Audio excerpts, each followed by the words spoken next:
کہ خود اہل بیت میں بھی اس چیز کے اوپر تو لوگوں نے اعتراض کیا یا اس کو اس طرح سے نہیں لیا، بلکہ حضرت زید نے کہا جی میں امام ہوں مثال کے طور پہ، تو مابین اہل بیت بھی اس پہ کوئی کنفرمیشن نہیں تھی کہ یہی خلیفہ ہوں گے وہ 12 خلفاء کی احادیث کے پیش نظر. اس پہ آپ کا کیا کہنا ہے؟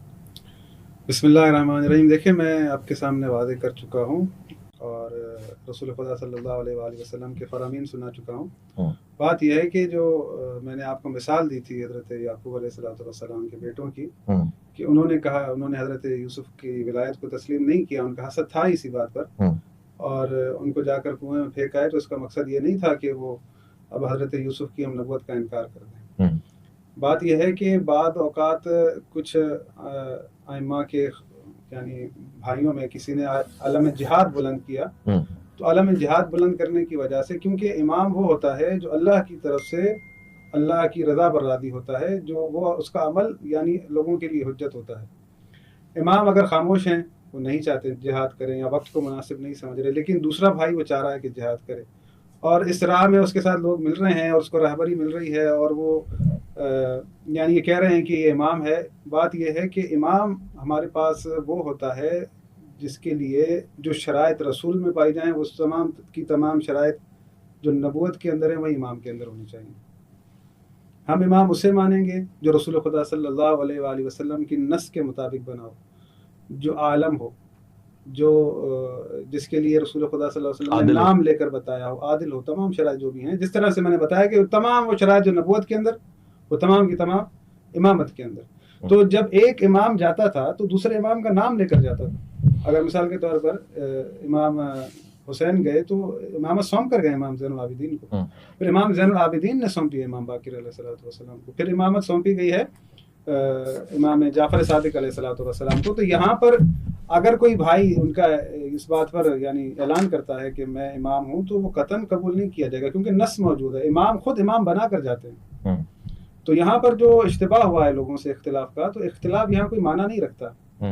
اگر حضرت زید کو ان کے والد نے امامت عطا کی ہے پھر تو بات ٹھیک ہے، سمجھ میں آتی. اگر نہیں کی تو ان کا دعویٰ ہی غلط ہے.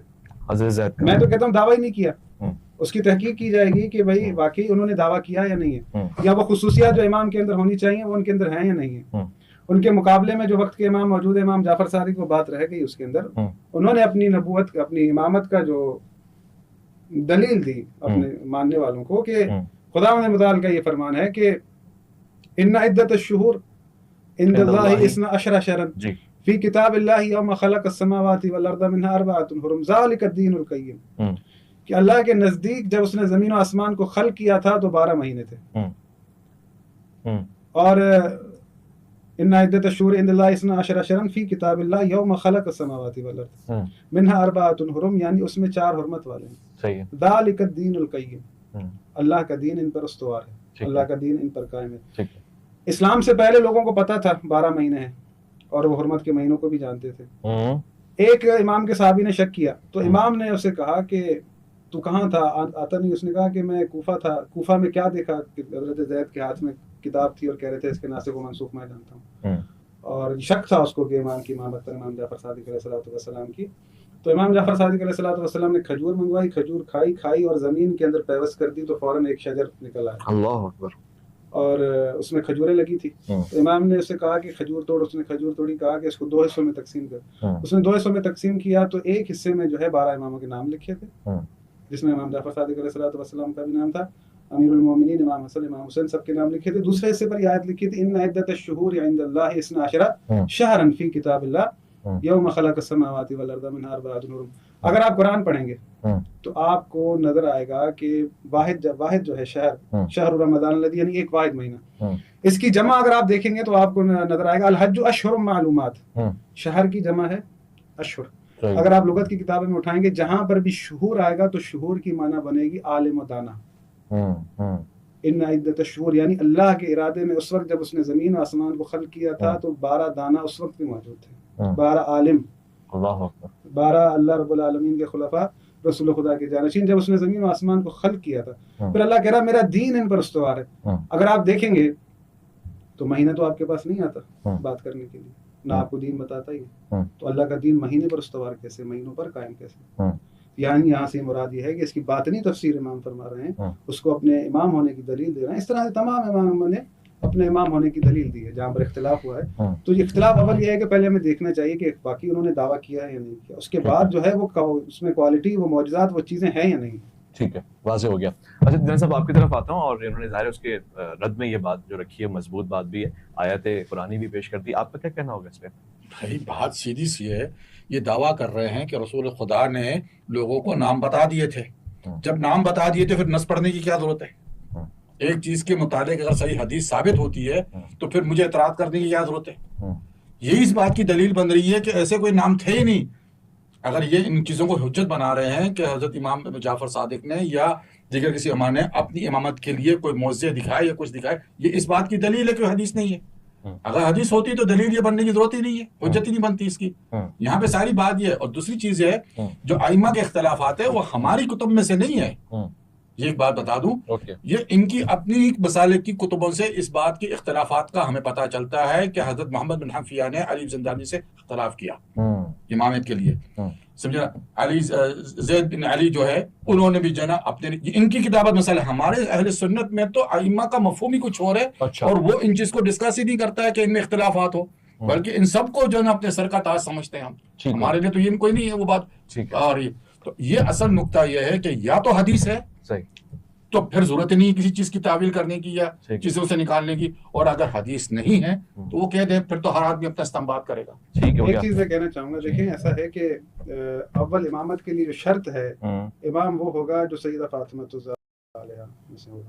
یہ شرط ہے، یعنی یہ شرط ہے، لازمی ہے، کیونکہ امام ہونا ہے رسول خدا کی ذریت میں سے. رسول خدا نے کہا کہ میری ذریت چلے گی سیدہ فاطمہ الزہرا سلام اللہ علیہا. یہ جو حدیث ہے اختلاف کی محمد بن حنفیہ، اس کی آپ اسناد اٹھا کر دیکھ لیں، یہ ضعیف حدیث ہے، یہ سچی حدیث نہیں ہے. جو بار بار جس کو مثال کے طور پر لا رہے ہیں امامت کے خلاف، یعنی جس طریقے سے بات یہ ہے کہ پھر میں دوبارہ اس سوال کو اٹھاؤں گا. اگر رسول خدا نے کہا کہ 12 ہیں تو رسول خدا نے ہم لوگوں کو نام کیوں نہیں بتائے؟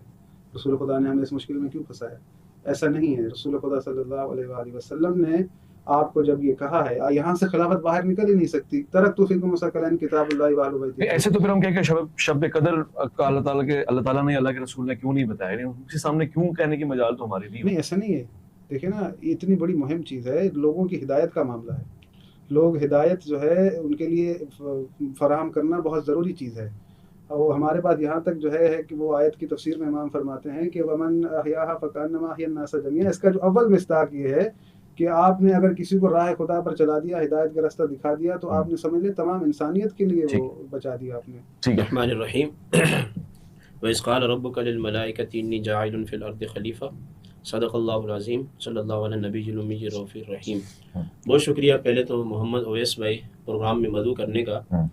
جہاں تک آپ کا سوال کا تعلق ہے کہ میرے بعد خلافت میری طرز پر 30 سال رہے گی، یہ حدیث پاک حضرت سفینہ رضی اللہ تعالی عنہ سے ہے، اور اہل سنت کی تمام کتابوں کے اندر یہ حدیث موجود ہے. اچھا، صحیح سند کے ساتھ. صحیح سند کے ساتھ. اور ہماری جو عقائد کی کتاب ہے شرح العقائد یا مواقف یا شرح مطالع، ان تمام کتابوں کے اندر جو ہمارے متکلمین عقائد کے امام ہیں، چاہے وہ شوافع سے اشعریہ ہوں یا اہل سنت سے ماتریدیہ ہوں، انہوں نے جہاں تقدیر کو ذکر کیا ہے، اللہ کو، اس کے رسولوں کو، کتابوں کو، وہاں انہوں نے یہ بھی بیان کیا ہے کہ خلافت علی منہاج النبوہ جو ہے وہ سرکار دو عالم صلی اللہ علیہ وسلم کے بعد 30 سال ہے. یہ حدیث پاک الگ ہے کہ سرکار کے نہج پر جو خلافت ہوگی وہ 30 سال ہوگی. اس کے بعد یہ جو 12 خلفاء والی حدیث ہے، یہ اہل سنت کی اکثر کتابوں کے اندر موجود ہے. اس کے اندر یہ کہیں بھی بات نہیں ہے جس طرح کے بیان کی جاتی ہے. حدیث کے الفاظ بھی مختلف ہیں. جابر بن سمرہ رضی اللہ تعالیٰ عنہ سے ہے، ترمذی میں بھی ہے، یہ مسلم شریف میں بھی ہے. اس میں سرکار دو عالم صلی اللہ علیہ وسلم نے اتنا فرمایا کہ میرے بعد 12 خلفاء ہوں گے اور دین ان میں غالب رہے گا. بس یہ اتنی حدیث ہے کہ میرے بعد 12 خلفاء ہوں گے اور دین ان میں کیا ہوگا؟ غالب ہوگا. اب یہ 12 خلفاء کون سے ہیں؟ اس کے بارے میں صحیح ترین قول یہ ہے کہ یہ قیامت تک کمپلیٹ ہوں گے، اور ان میں سے آخری جو خلیفہ ہے وہ جناب امام مہدی رضی اللہ تعالیٰ عنہ ہوں گے. اس میں آپ علیہ الصلوۃ والسلام نے نہ نام بتائے، کوئی ایسی بات نہیں جیسے حضرت فرما رہے ہیں کہ ان عدت الشہور عند اللہ 12 شہرا، اور انہوں نے قاعدہ بیان کیا کہ اشہر آتی ہے، شہر کی جمع شہور بھی آتی ہے. اور یہ اللہ تعالیٰ نے مہینوں کے بارے میں بتایا ہے تاکہ زمانوں کو تقسیم کیا جائے اور اسی حساب سے عبادتوں کو سنیں میں بھی دیکھ لیں اس میں اگر شعور کے معنیوں میں عالم اور دانا نہ موجود ہو، میں آئے گا جی وہ ٹائمنگ کا ذرا خیال رکھیں. نہیں آپ کے پاس آئے گی نا بات، آپ ایسے نہیں بولے، میں آپ کی بات خاموشی سے سنوں گا کیونکہ پورا پروگرام جاتا ہے، لوگ دیکھ رہے ہیں. پھر اس کے اندر ان کا یہ بیان کرنا کہ وہ دانہ لیا اور زمین کے اندر بو دیا اور بونے کے بعد نکالا تو اس کے اوپر لکھے ہوئے تھے 12 اماموں کے نام. مجھے یہ بتائیں کہ ایک طرف شیعہ مذہب کا موقف یہ ہے کہ یہ جو 12 اماموں کی امامت ہے یہ منصوص من اللہ ہے. تو آج انہوں نے اس بات کو ثابت کیا کہ یعنی کہ امام جعفر صادق رحمت رضی اللہ تعالی عنہ یا رحمت اللہ تعالی علیہ، اب جو بھی پڑھنا چاہے، یعنی ان کی کرامت سے ثابت کر رہے ہیں. تو یاد رکھ لیجئے گا اویس بھائی کہ عقائد کرامت سے ثابت نہیں ہوتے، عقائد قرآن و حدیث سے اجماع سے ثابت ہوتے ہیں. ایک بات. دوسری ابھی انہوں نے بیٹھے بیٹھے ایسی بات کی ہے کہ اس بات پہ تو مجھے ہنسی بھی آ رہی ہے. یہ کہہ رہے ہیں کہ امام کا فاطمی اولاد سے ہونا ضروری ہے. امام کا فاطمی اولاد سے، ابھی انہوں نے کہا، جی ابھی کہا. مجھے یہ بتائیں کہ انہوں نے امیر المومنین مولا کائنات سیدنا علی المرتضیٰ کو نکال دیا. یعنی کہ 15 صدیوں پر شیعہ کا جو مذہب کھڑا ہوا تھا، آج وہ مذہب جو ہے سجاد زہرائی صاحب کے ایک جملے سے دھڑام سے گر گیا. یہ شرط تو شیعہ میں سے نہ کلینی نے لگائی ہے، نہ صاحب ناج البلاغہ نے لگائی ہے، نہ توسی نے لگائی ہے. خلافت کے اندر جو شرط لگائی ہے اہل سنت کے نزدیک قریشی ہونا شرط ہے. میں آپ کے پروگرام کی وساطت سے حقانیت اور صداقت کے ساتھ آپ کے پروگرام کو دنیا بھر میں شیعہ مجتہدین دیکھ رہے ہیں، یہ شرط کسی نے بھی نہیں لگائی کہ وہ فاطمی اولاد سے ہونا چاہیے. ہاں البتہ ہمارے اور شیعہ کے مابین یہ فرق ہے کہ ہم قریشی کی قید لگاتے ہیں، وہ ہاشمی کی قید لگاتے ہیں. تو مجھے تو یہاں بیٹھ کے اس بات پہ افسوس ہو رہا ہے کہ یعنی مولا کائنات کے بارے میں جو جھگڑا چل رہا تھا آج تو انہوں نے ان کو بھی نکال دیا. اور پھر دوسری بات یہ ہے، جہاں تک انہوں نے نام لینے کی بات کی اور ان کو اس طرف منسوب کیا، ایسا نہیں ہے. میں آپ کو بتا دوں کہ یہ جو 12 امام بتائے جاتے ہیں اہل بیت کے، ان کا اپنا مقام اور مرتبہ ہے. ان میں سے کسی کو حکومت نہیں ملی ہے. جو 12 خلفاء والی حدیث اہل سنت کی کتابوں میں اہل سنت کی بات کر رہا ہوں، اس میں یہ بات ہے کہ ان کی دور حکومت کے اندر اسلام جو ہے وہ غلبے میں رہے گا، اس کے علاوہ الفاظ ہیں ہی نہیں. ایک الگ چیپٹر پہ نہ چلے جائیں. آپ نے ایک پوائنٹ اٹھایا ہے، میں کنفرم کر لوں گا تیجانی صاحب سے. فاطمی ہونے پہ آپ کا نقطہ نظر کیا ہے کہ جو امام ہے وہ فاطمی ہوں گے؟ میں آپ کو مزے کی بات بتا دیتا ہوں. حسن اللہ یاری کی انہوں نے یہ بات بالکل اپنے یوٹیوب چینل پہ کہے، اصول الکافی کے حوالہ دے کر. انہوں نے کہا کہ روایت ہے کہ بی بی فاطمہ زہرا کے اولاد میں سے دجال پیدا ہوں گے. یہ ان کی الفاظ ہے، میرے نہیں. ہمارا ان سے کیا لینا؟ بتا رہا ہوں. انہوں نے کہا نا کہ سارے امام ہوں گے، وہ یہ الفاظ اصول کافی سے بتا رہے ہیں. تو مقصد یہ ہے کوشچن ہے وہ فاطمی امام. دیکھیں ہمارے لیے تو ائمہ کا تصور کچھ اور ہے. ہم وہ تصور نہیں لیتے منسوب من اللہ، ٹھیک ہے نا. خلیفہ کا جو جہاں تک خلفاء راشدین مہدیین کا بات ہے، ہم کہہ رہے ہیں وہ 12 ہوں گے، چونکہ 12 کی الفاظ صحیح حدیث میں آئے ہوئے ہیں، اور ان کا صرف ایک ہی جو ہے نشانی بنائی گئی کہ وہ قریشی ہوں گے. امام مہدی کے حوالے سے جو دیگر نشانیاں، ان میں یہ نشانی ضرور ہے کہ وہ اہل بیت سے ہوں گے، وہ سید زادے ہوں گے، اور نجیب طرفین ہوں گے. نجیب طرفین، ہم تو یہ عقیدہ رکھتے ہیں کہ نجیب طرفین ہوں گے. اور اس کی جو بات ہے وہ صرف ان کی تحقیق، وہ علامات الساعہ میں ثانی جا رہے ہیں. صحیح ہو گیا. یہ بات علامہ صاحب، اب جو آپ نے اتنی بڑی بات کہہ دی ہے، اس پہ آپ کے پاس کیا دلیل ہے کہ فاطمی ہوں گے کہ حضرت علی تو فاطمی نہیں؟ دیکھیں یہ چاہتے ہیں کہ بی بی سیدہ فاطمہ الزہرا سلام اللہ علیہا کا کوئی شوہر نہ ہوتا، کوئی زوج نہ ہوتا. یہ چاہ رہے ہیں. پہلے بھی اس پر بات ہو چکی ہے اور میں جواب دے چکا ہوں ان کو. پتہ نہیں کیوں یہ اس بات پر اپنا مطمئن ہوتے نہیں ہیں، مجھے سمجھ میں نہیں آتی. دیکھیں بہت ساری چیزیں ہیں جو ہداروی صاحب نے چیزیں اٹھائی تھی، سوالات اٹھائے تھے، میرا ان کے ساتھ ہوا تھا. انہوں نے اہل سنت کا تمام کا، تیجانی صاحب بیٹھے ہیں، تمام کا یہ متفقن علیہ عقیدہ ہے کہ خلافت منصوص من اللہ نہیں ہے. ہداروی صاحب کا فرمان ہے کہ خلافت منصوص من اللہ ہے، وہ اس بات کو مانتے ہیں اور اس کے انہوں نے دلائل بھی دیے. میں نے جو انہوں نے مثال کے طور پر میرے لیے وہ اٹھایا، ابھی جو پوائنٹ چل رہا ہے اس پہ بات کریں، اس پہ ہم بات کریں گے کہ منصوص من اللہ، میں ثابت کر کے دکھاؤں گا آپ کو. لیکن ابھی یہ بتائیں جو حضرت فاطمہ پر آپ نے اور پھر کتنی غلط بات کر رہے ہیں کہ شوہر نہ واستغفر اللہ. میں یہ کہہ رہا ہوں کہ کلینی نے نہیں کہا یہ کہ فاطمی اولاد. اچھا بڑے مزے کی میں بات بتاؤں، امام مہدی بھی حضرت فاطمہ الزہرا کی اولاد میں سے امام حسن کی اولاد سے ہوں گے. شیعوں کا تو اپنا اختلاف ہے. یہاں صرف آپ یہ بات آج ثابت کر دیں، سجاد زہرائی صاحب حق کے ساتھ اپنے دل پہ ہاتھ رکھ کے جو شرط آپ لگا رہے ہیں یہ شیعہ کتب کے اندر نہیں ہے. آپ مجھے نص دکھا دیں، آپ کے پاس موبائل پڑے لکھا ہوا بتا دیں، آپ کی بات تو نہیں مانیں گے ہم. دیکھیں اول ابتدا تو ہونی تو ہے، ٹھیک ہے نا. سیدہ زہرا سلام اللہ علیہا کے زوج ہیں امیر المومنین، ٹھیک ہے. رسول خدا نے فرمایا انا وعلی من شجرۃ واحدہ، میں اور علی ایک شجر سے ہیں. جب شادی ہو چکی یعنی سیدہ زہرا سلام اللہ علیہا سے، اب جو ان میں اولاد ہوگی امام حسن سے امام حسین سے، اب جو یہ امام حسن بھی جو ہے امام ہے، امام حسین بھی امام ہے. میں نے ان کو واضح کر دیا تھا یہ بات کہ بھائی دیکھیں کہ حضرت یوسف علیہ الصلوۃ والسلام کی اولاد میں کوئی نبی نہیں بنا، حضرت موسیٰ اولو العزم پیغمبر ہے، ان کی اولاد میں کوئی نبی نہیں بنا، سارے نبی بنے تھے حضرت ہارون سے. یہ اللہ کی مرضی ہے، اللہ کا یعنی وہ اللہ، ہم مسئول اللہ یسأل عما یفعل وهم یسألون، ہم اللہ سے سوال نہیں کر سکتے کہ تو نے ایسا کیوں کیا، بلکہ ہم جواب دیں اللہ کو. جی بات یہ ہے کہ اب اگر مثال کے طور پر بی بی فاطمہ سے چلنی ہے، ٹھیک ہے، یہ تو سوال ان کا آتا ہی نہیں ہے نا سائنس میں، تو ظاہر ہے ان کی شادی تو ہونی ہے نا. شادی ان کے رسول خدا نے فرمایا تھا کہ اگر علی نہ ہوتے تو فاطمہ کا کوئی کف نہ ہوتا، یعنی ان دونوں کا جو نکاح ہے وہ آسمان پر ہوا ہے. اللہ رب العالمین نے امامت کا سلسلہ چلایا ہے. اول جو امامت ہے، پہلی امامت امیر المومنین کے پاس ہے. اب جو 11 امام آئیں گے وہ بی بی فاطمہ تو زہرا سلام اللہ، یہ سیدھی سیدھی بات ہے. اس میں کوئی اعتراض اٹھانا کہ ان کو نکال دیا شجرے سے یا اس طرح سے، یہ بات بنتی نہیں ہے. میں یہ کہہ رہا ہوں کہ اب شیعہ کتاب سے حوالہ دیں، میں آپ کی بات تو نہیں مانوں گا نا بھائی. آپ اصول کافی سے حوالہ دیں کہ اصول کافی والے نے اگر یہ بات لکھی ہے وہ فاطمی اولاد سے ہونا ہوگا تو میں یہاں ایگری کر کے اور مان کے اٹھوں گا. چلیں وہ آپ دیکھیں نا، آپ کے پروگرام میں بیٹھ کے اپنے مجتہدین اور اپنے اصولیین پر ہمارا یہ جو ہے کتاب سے بتائیں، آپ کی بات تو چلے گی نہیں، اصول ہے ہمارا، یہ اصول ہے. آپ کا ہوگا مجتہدین، ہمارا یہ اصول ہے. اگر ہم کہہ رہے ہیں کہ یہ امام ہیں یا ان سے چلیں گے تو یہ رسول خدا صلی اللہ علیہ وآلہ وسلم کا دیا ہوا ہے، ہم نے اپنی طرف سے نہیں بنایا. اس کی حدیث ہے ہمارے، بالکل حدیث ہے ہمارے پاس، کیوں نہیں حدیث. دیکھیں بات یہ ہے کہ یہ تیجانی صاحب کے ساتھ اس دن میں بیٹھا تھا کہ جس طرح سے معاملات چلے ہیں، اب وہ ہداری صاحب جو ہے وہ کچھ بھی بنا لیں. میں نے وہ فرائض الصمتین کی روایت پڑھی تھی، یا آپ کے سامنے کئی بار پڑھ چکا ہوں، پہلے بھی ان کے سامنے پڑھ چکا ہوں کہ رسول خدا صلی اللہ علیہ وآلہ وسلم آیت اتری ہے تو پوچھا تو جائے گا نا رسول خدا سے کہ اطیعوا اللہ واطیعوا الرسول والامر منکم، یا رسول اللہ آپ خود موجود ہیں الامر ہمارے درمیان. اللہ کہہ رہا ہے کہ آپ کی اطاعت کے بعد مطلق ویسی اطاعت جیسی رسول کی اطاعت، ٹھیک ہے، وہ اب یعنی جا رہی ہے. اللہ ایک نظام بنا رہا ہے تو وہ جا رہی ہے الامر کی طرف. تو یہاں پر سوال ہوا کہ آپ کے بعد کون ہے الامر؟ تو رسول خدا نے فرمایا کہ میرے بعد پہلا الامر علی ہے، دوسرا حسن، تیسرا حسین، پھر اس کے بعد امام زین العابدین، یعنی پورا سلسلہ امام مہدی تک جو ہم نام لیتے ہیں جن کو ہم 12 کہتے ہیں. پھر رسول خدا نے سارا کچھ واضح کیا، یہ اس میں موجود ہے فرائض الصمتین میں. اس کے علاوہ جو ہے تفاسیر کے اندر موجود ہے. میں نے آپ کے سامنے پچھلے پوڈ کاسٹ میں یہ بیان کر چکا ہوں، ان کو بھی بیان کر چکا ہوں.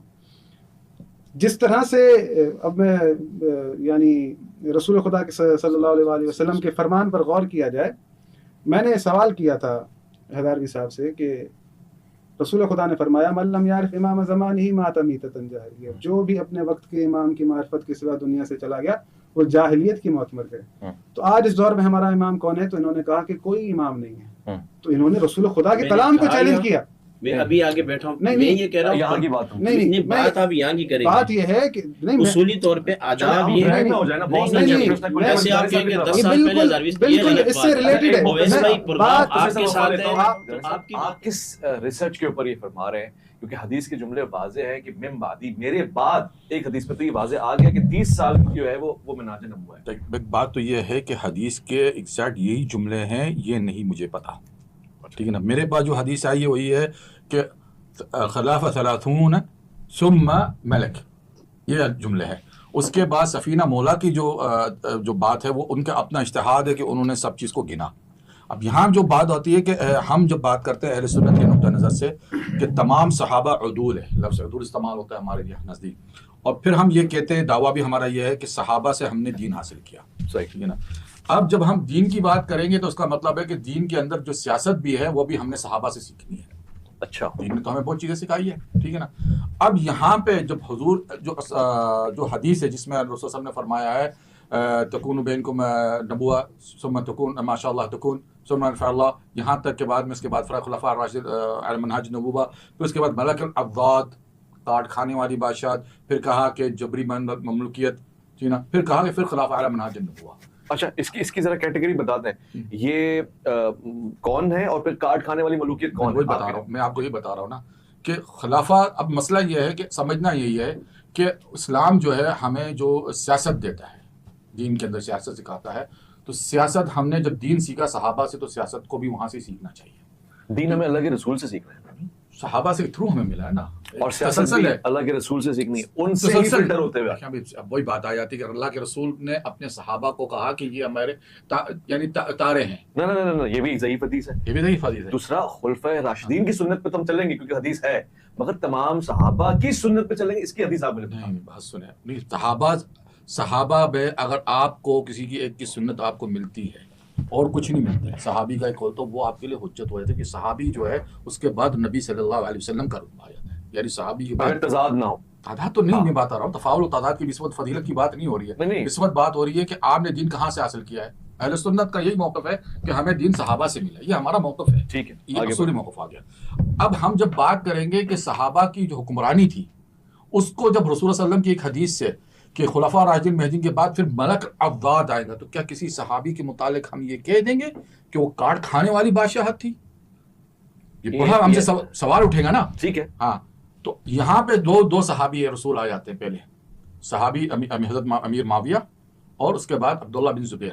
یہ دو خلافت، ایک تو 20 سال کی خلافت ہے اور ایک جو ہے 8 9 یا 10 سال کے قریب لگ بھگ عبداللہ بن زبیر کی. تو یہاں صحابی کے پر سوال اٹھ جاتا ہے کہ کیا ان کی صحابت کو، ان کی خلافت کو ہم کاٹ کھانے والی بادشاہت میں داخل کریں گے؟ یقیناً نہیں، ورنہ تو پھر ہمارے دین پہ سوال آ جاتا ہے. تو یہاں پہ بات یہی آ جاتی ہے کہ خلافت سے مراد کیا ہے. خلافت جو ہے ایک سیاست ہے، ایک نظام ہے، ٹھیک ہے نا. اور یہ چونکہ صحابہ رسول اللہ صلی اللہ علیہ وسلم کے فکر سے بنے، یعنی ذہنیت ان کی وہی تھی کہ رسول اللہ علیہ وسلم نے یہ نظام رکھا ہوتا خلافت کے لیے، جس میں مقصد یہ تھا کہ دین کو غلبہ دلانا. سیاست کا مقصد اسلام میں یہ ہے کہ آپ نے دین کو ہی غلبہ دلانا ہے، دین کے لیے آپ نے سب کچھ کرنا ہے. تو ان صحابہ کے مجھ سے جو دور ان کا سیاست کا، ان کو ہم خلفاء راشدین مہدیین سمجھیں گے. اچھا، کیونکہ خلفاء راشدین مہدیین کا مقصد مطلب کیا ہے؟ رشد اور ہدایت پہ ہونا، رشد اور ہدایت پہ ہونا. وہ تو ہم پہلے کہتے ہیں کہ ہم نے سیاست دین اس سے لیا تو اس کے متعلق کیسے نہیں کہہ سکیں کہ وہ رشد ہدایت پہ نہیں ہے. یعنی آپ کہہ رہے ہیں کہ کسی صحابی کو ہم بادشاہ ملوکیت میں نہیں ڈال سکتے. نہیں، کاٹ کھانے والی ملوکیت، کاٹ کھانے والی ملوکیت. اول تو ایک بتاؤں، یہ لفظی تفریق ہے. قرآن میں جہاں حضرت داؤد علیہ السلام کو خلیفہ کا ذکر کیا گیا، وہاں یہ بھی کہا کہ ان کو بادشاہت دی گئی، ٹھیک ہے نا. تو یہ ایک لفظی تفریق ہے اصل میں. کہیں پہ اللہ تعالیٰ نے اس بادشاہت کے لیے وتعز من تشاء، تو یعنی اس سے عزت کے لیے مقام. ہمارے پاس یہ لفظی تفریق ہے. لیکن جب نظام سیاست کی بات ہوگی تو نظام سیاست مراد یہی ہے کہ خلفاء راشدین مہدیین کی جو زمانہ ہے، تمام صحابہ کا خلفاء راشدین مہدیین کا زمانہ ہے، کیونکہ وہ سیاست اس اصول پہ تھے جو حضور صلی اللہ علیہ وسلم کی نظریات پہ. ٹھیک ہو گیا. میں آگے صرف یہ فرق یہ آ جاتا ہے کہ یہاں جو مشاجرہ صحابہ ہے اس کے لیے اہل سنت اور جماعت کا موقف صرف یہی ہے کہ ہم اس پہ سکوت اختیار کریں گے. ٹھیک ہے ہزاروی صاحب، اس سے مراد میں یہ لے لوں کہ ہم تمام اصحاب کو معصوم مانتے ہیں اور ان کی عصمت کے قائل ہیں، لہٰذا ہم یہ نہیں کہہ سکتے کہ کاٹ کھانے والی حکومت ہے. اس پہ آپ کی کیا رائے؟ جی تھوڑا سا میں تجانی صاحب سے اختلاف کروں گا. انہوں نے چیزوں کو پہلی بات تو یہ ہے کہ انہوں نے فرمایا کہ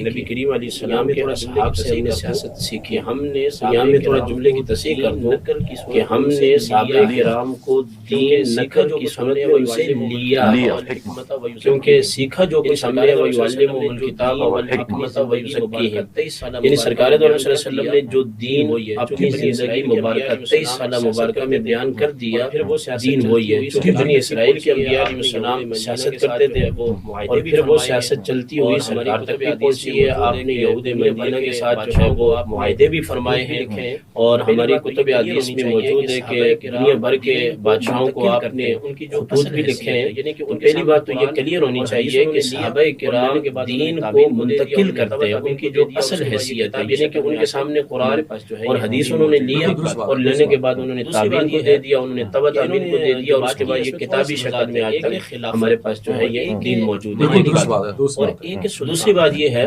اس میں بڑا کہ انہوں نے جو بات کی ہے اس میں تھوڑا سی وضاحت ہے. ایک خلافت اور ایک مالک اور ایک سلطان، اور حدیث کے اندر اس میں بڑا فرق ہے. اگر ہم ان چیزوں کو دیکھیں اور اس خلافت علی منہاج النبوہ وہ تو 5 آ جائیں گے، تو حضرت 30 سال کے عرصہ ہے، اور حدیث کے اندر واضح طور پر اس میں 30 سال کا ذکر ہے، اور اس کے بعد یہ جو حضرت نے کہا کہ اس کے بعد کاٹنے والے بادشاہ آ جائیں گے، تو حضرت سفینہ کی حدیث کے اندر کاٹنے والے بادشاہوں کی بات نہیں ہے، یہ دیگر احادیث طیبہ کے اندر ہے، مگر جو حدیث ہماری دلیل اہل سنت کی 30 سال اس کے اندر نہیں ہے۔ خلیفہ جو ہے، خلیفہ کے بعد مالک کن کا لفظ جو ہے یہ اللہ نے خود قرآن میں اپنے لیے استعمال کیا ہے، مالک کے ناس، اور پھر قرآن کریم کے اندر بار بار یہ ملک کا لفظ استعمال ہوا ہے، تو ملک ہونا یعنی بادشاہ کا یہ لفظ استعمال کرنا یہ کوئی معیوب نہیں ہے، ایک بات تو یہ ہے، اور اس میں کافر بھی بادشاہ بن سکتا ہے اور غیر کافر بھی، یعنی ملکن کا لفظ جو ہے وہ کافر اور غیر کافر یعنی کہ مسلمان اور غیر مسلمان دونوں پر بولا جا سکتا ہے۔ سلطان جو لفظ ہے یہ ہماری عقائد کی کتابوں میں اور دیگر میں یہ اس کو بولا جاتا ہے جو بادشاہ اسلامی بادشاہ ہوتا ہے، اور خلیفہ جو ہے صرف اور صرف اس کو بولا جائے گا جو قریشی خاندان سے ہوگا، اور وہ پوری دنیا کے اندر جو ہے نا ایک ہی خلیفہ ہوگا۔ اتنی پھیل گئی ہے جی، اور بڑی مزے کی میں آپ کو بات بتاؤں، تھوڑا سا پڑھتے نہیں ہیں چیزوں کو، اس وقت پوری دنیا کے اندر خلافت کے نظام کو لانا بڑا مشکل کام ہو گیا ہے۔ اس کی وجہ یہ ہے کہ خلیفہ جو سرکار نے ہمیں تصور دیا ہے وہ ایک ہے، اب دنیا اتنی پھیل گئی ہے کہ جغرافیائی ان کی حدودیں الگ الگ ہو چکی ہیں، یعنی اگر ترکی میں ہے تو ترکی اور پاکستان کو دیکھیں بیچ میں کتنا وہ ہے، اور پھر اس میں کئی ایسے ممالک آتے ہیں جن کے اندر اور یہ امام اسلامی حکومتیں نہیں ہیں۔ یہی وجہ ہے کہ ہمارے دور کے ایک بہت بڑے عالم دین علامہ غلام رسول سعیدی رحمہ اللہ، انہوں نے فرمایا کہ 134 کے بعد، یعنی کہ 134 کے بعد انہوں نے بڑے دلائل جمع کیے، خلافت وہ جو سرکار نے بیان فرمائی تھی اس کے بعد آج تک وہ نصیب نہیں ہوئی، اور یہ امام مہدی کے ولادت مبارکہ تک یہ نصیب ہونی بھی نہیں ہے۔ اس کی وجہ یہ ہے کہ اب دنیا بڑھ چکی ہے، اپنی اپنی انہوں نے سرحدیں بنا لی ہیں۔ ہاں اب ایک طریقہ ہے کہ جو خلافت کے قریب تر جایا جائے وہ یہ ہے کہ کوئی اسلامی بلاک بنا لیا جائے، فیڈریشن جس کو کہتے ہیں وہ بنا لی جائے، اور اس میں تمام اسلامی ممالک اکٹھے ہو کر اس میں تھوڑا سا یہ ہے کہ یہ خلافت کے ڈیفینیشن میں آئے گا، نہیں اس میں آئے گا نہیں لیکن یہ قریب ہو جائے گا۔ صاحب نے دلیل پیش کی اور اپنے موقف کا اظہار فرمایا کہ خلفائے راشدین اس میں وہ 2 احباب بھی شامل ہیں جن کا انہوں نے ذکر بھی کر دیا، نہیں وہ شامل نہیں ہے، حضرت عبداللہ ابن زبیر بھی اس میں شامل نہیں ہے، اور حضرت عمر بن عبد العزیز بھی شامل نہیں ہے، اور آپ کی اور سامعین کے مطالعے کے ذوق کے لیے امام مہدی رضی اللہ تعالی عنہ بھی اس 30 سال والی خلافت میں شامل نہیں ہے۔ اچھا ہاں، کیونکہ وہ خلافت جو ہے وہ منہاج علی النبوہ ہے، 2 سال سیدنا صدیق اکبر کی، 10 سال سیدنا عمر رضی اللہ تعالیٰ عنہ کی، 12 سال سیدنا عثمان ابن عفان رضی اللہ تعالیٰ عنہ کی، 5.5 سال مولا کائنات سیدنا علی المرتضیٰ رضی اللہ تعالیٰ عنہ کی، اور 6 ماہ امام حسن پاک کے، اور امام حسن پاک کے بعد ملوکیت شروع ہو جائے گی، اور ملوک میں سے سب سے پہلے جو ملکن ہیں، سلطان ہیں، وہ سیدنا امیر معاویہ رضی اللہ تعالیٰ عنہ ہیں، اس کے بعد یہ سلسلہ شروع ہوا ہے۔ ٹھیک ہو گیا علامہ صاحب، آپ کی طرف آتا ہوں، گفتگو آپ نے دونوں طرف سن لی، ان کا موقف اس پہ ایسا ہے اور ان کا ایسا ہے، مگر آپ کا موقف کیا ہے کہ آپ اس 12 خلفاء والی احادیث کا کوئی ٹائم پیریڈ بھی رکھتے ہیں، یا پھر جب تک قیامت ہے تب تک وہ 12 خلیفہ ہی رہیں گے؟ How is it possible? بسم اللہ الرحمن الرحیم۔ دیکھیں دونوں طرف سے باتیں سنی ہیں تو میں اس کو آخر میں کلیئر بھی کروں گا، یاد دلائیے گا مجھے دوبارہ، کیونکہ دونوں گفتگو سننے کے بعد تھوڑا سا ذہن چکرا سا گیا ہے۔ میں مکتب اہل تشیع کی جانب سے نہیں بلکہ عام انسان کی جانب سمجھ لیں، عام انسان جو گمان کریں اس حساب سے اب بات کر رہا ہوں۔ دیکھیں میں نے جیسا کہ آپ کے سامنے عرض کیا کہ ان الدین عند اللہ الاسلام، اللہ کے پاس دین اسلام ہے، ومن یبتغی غیر الاسلام دینا، جو بھی اسلام کے سوا بات کرے گا اللہ قبول نہیں کرے گا۔ حدیث کا پڑھنا فقط کافی نہیں ہوتا، تشریح جو آپ کر رہے ہیں آپ کو یہ سوچنا چاہیے کہ جو بھی آپ تشریح کر رہے ہیں اس کے پیچھے کلام کس کا ہے، کیا یہ رسول خدا نے بیان فرمایا ہے یا اس کے پیچھے کوئی اور چیز ہے۔ دیکھیں میں یہ چاہتا ہوں کہ ہمارے جو بزرگ علماء ہیں، کیونککہ میں ایک عام انسان بن کے یہ سوال کر رہا ہوں، کیونکہ آج کل تو ایسا دور تبدیل ہو گیا ہے کہ اب تو ملحد بھی آگے پوڈ کاسٹ میں بیٹھتے ہیں اور کہتے ہیں کہ ہم اللہ کا انکار کرتے ہیں، نہیں مانتے اس کو۔ تیجانی صاحب نے فرمایا کہ اصحاب جو ہیں کلہم عدو، اور سیاست ہم نے اصحاب سے سیکھنی ہے، دین ہم نے اصحاب سے سیکھنا ہے۔ میرا سوال ہے تمام علماء سے، اگر آپ ان کو عدول مانتے ہیں تو اپنے عقیدے میں منصف بنیں، آپ ان کو ہدایت کا ستارہ کہتے ہیں تو اپنے عقیدے میں آپ منصف بنیں۔ اگر وہ ہدایت کے ستارے ہیں، ہدایت کرتے ہیں، تو پھر میرا آپ سے یہ سوال ہے کہ وہ ہدایت کے ستارے ہیں تو ایک ہدایت کا ستارہ جس نے یزید کو خلیفہ بنایا اپنی موجودگی میں. ہدایت کے ستارے اور بھی موجود تھے. ان کے بقول کے رسول خدا نے فرمایا ہے کہ اگر تم نے ان کی اقتداء کی تو فلاح پا گئے. تو اصحاب موجود تھے, ہدایت کے ستارے موجود تھے. ایک تابعی جسے ہدایت کے ستاروں کی پیروی کرنی تھی اس کو خلیفہ قرار دیا گیا. کیا وہ نہیں جانتے تھے کہ ہدایت کے ستاروں کی موجودگی میں یہ کام غلط کر رہا ہوں؟ صحابہ کی موجودگی میں یزید کو خلیفہ بنا رہا ہوں. اگر تو آپ ان کو عدول مانتے ہیں تو آپ منصف بنے. آپ یہ بات برملا کہیں کہ ان کا یزید کو خلیفہ بنانا عین عدل و حق تھا. یہ جملہ آپ مجھے لکھ کر دے دیں. بالکل عین عدل تھا, بالکل عین حق تھا, اور یزید پورا اس کرائٹیریا پر اترتا تھا, اور صحابہ کی موجودگی میں وہ حق رکھتا تھا, ہدایت کے ستاروں کی موجودگی میں وہ حق رکھتا تھا کہ خلیفہ بنے. پھر آپ کو جو ہے یہ اس طرح کی باتیں نہیں کرنی چاہیے. پھر بالکل منصف ہو کے کھل کر بات کریں. تو بات یہ ہے کہ جب آپ یہ باتیں کر رہے ہیں کہ سیاست سیکھنی ہے, ان سے دین لینا ہے, تو پھر آپ کو رسول خدا صلی اللہ علیہ وآلہ وسلم کی احادیث, یہ کتاب الاعتصام ہے, حدثنا احمد بن یونس حدثنا ابی ذئب عن المقبری عن ابی ہریرہ عن النبی قال لا تقوم الساعة حتى تاخذ امتی باخذ القرون قبلها, کہ قیامت تب تک قائم نہیں ہوگی کہ میری امت گزشتہ جو ہے ان پر نہ چلے, کہ شبرن بشبرن یعنی بالشت ببالشت, اور وذراعن بذراعن یعنی ہاتھ ہاتھ جیسے ہوتا ہے. پھر کہا کہ فقیلا یا رسول اللہ کفارس الروم, فقال ومن الناس الا اولئک, کیا فارس ہو ان کی طرح؟ بالکل ویسے ہی. پھر رسول خدا صلی اللہ علیہ وآلہ وسلم, دوسری حدیث ہے, یہ مسلم کے اندر بھی ہے اور باب موجود ہے, باب آب کوثر. رسول خدا صلی اللہ علیہ وآلہ وسلم نے فرمایا کہ دیکھو تم میرے پاس اس حالت میں نہ آنا کہ میں حوض کوثر پر کھڑا ہوں گا اور میں تم کو لوگوں کو پہچانوں گا, تم مجھے پہچانو گے. کچھ ایسے ہوں گے, میں کہوں گا کہ یہ ہٹا دیے جائیں گے, تو میں کہوں گا کہ ہاؤلا اصحابی اصحابی, تو مجھے کہیں گے کہ آپ کو نہیں پتا کہ انہوں نے آپ کے بعد کیا کیا. جب آپ ان سے دین لینے کی بات کر رہے ہیں, سیاست بھی لینے کی بات کر رہے ہیں, تو پھر آپ کو ان کے تمام جو بھی عمل ہیں ان سب کو اون کرنا چاہیے کہ ان کے تمام جھگڑے عین عدل تھے, تمام کی تمام چیزیں عین عدل تھی. پھر جب آپ سے سوال ہوتا ہے تو پھر کہتے ہیں کہ مشاجرات صحابہ پر خاموشی اختیار کرنی. بھائی یہ قانون آپ کو اللہ کے رسول نے دیا ہے, قرآن نے دیا ہے. میں تو آپ سے پوچھوں گا نا کہ بھائی امام حسین شہید ہوئے ہیں یزید کے خلیفہ بننے کی وجہ سے, کیوں؟ آپ کہیں, آپ کھل کے کہیں ہاں عین حق تھا.